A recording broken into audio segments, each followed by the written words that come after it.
Go ahead, this is. Okay. Just particularly with some new work on the Sea Power Subcommittee, I've seen a couple of things that seem like tripwires that whenever I see it, it's making me start to wince.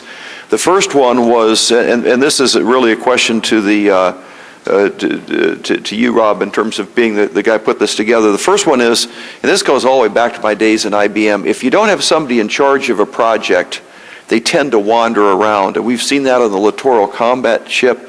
And it seems like our structure, I guess it was Goldwater Nichols passed it between acquisition and the people actually owning the project and having to fight with a platform. It seems like there's a little bit of a gray zone in there.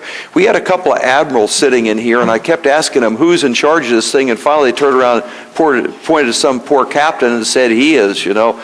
It was very clear there wasn't one guy that's keeping on top of us. So first of all, do we deal with that, or is that the thing we're trying to be sensitive and let the DOD kind of work that through on their own? If my friend would yield, we definitely deal with that.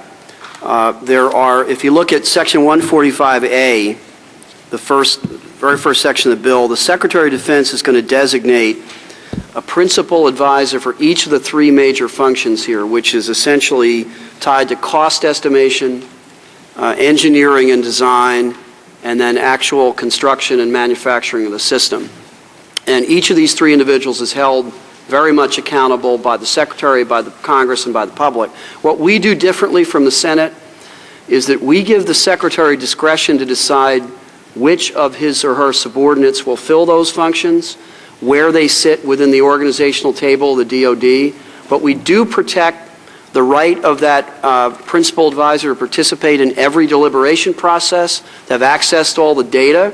They can't be locked out of a meeting. They can't be denied the opportunity. And the Secretary holds them accountable. We hold him accountable.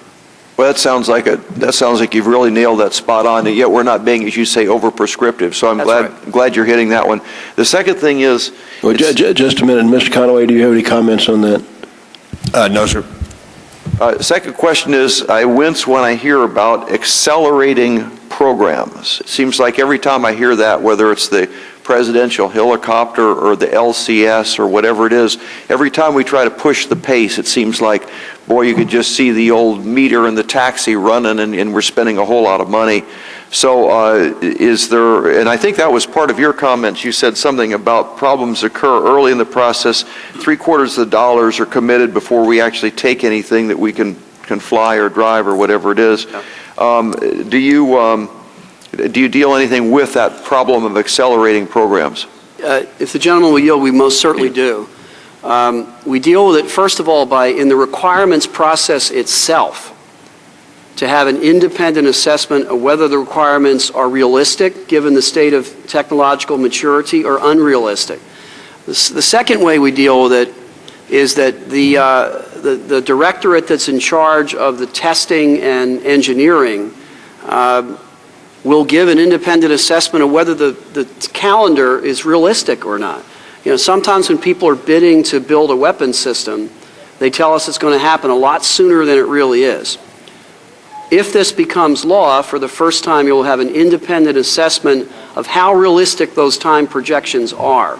So it's really designed to prevent the undue rushing of a technology that's not mature or a system that's not ready for manufacturing from happening in the first place. Just then, if I could, Mr. Chairman, to follow on that same point, it seemed like to me, let me ask this, if we get this bill passed, doing what you're saying, does this work retrospectively at all? Because, I mean, one of the things that concerns me in terms of, if you look at sort of a pattern, for instance, something like Joint Strike Fighter, we all know we got to have it, we want it to move forward, we want it to move as fast as it can, and yet the number of dollars we're talking about, I've been sort of fighting for this future combat thing, which is $4 billion, which sounds like a lot of money. We're looking at $40 billion here. We're wanting to accelerate it. We've got a cost-plus type contract. Would this program then come under this law, and we take a look at it so we don't make the mistakes we've made so frequently in these other programs? The answer is yes, most definitely.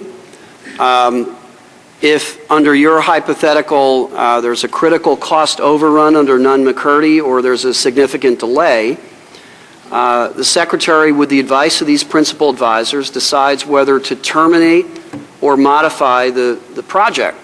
If the Secretary decides to modify the project, then first of all, he has to give a certification of his reasons as to why, and then what we call intensive care happens, that at each subsequent step of the manufacturing process, there is much more critical attention paid to timing, cost, alternatives, and whatnot. This most definitely applies to systems already in the pipeline.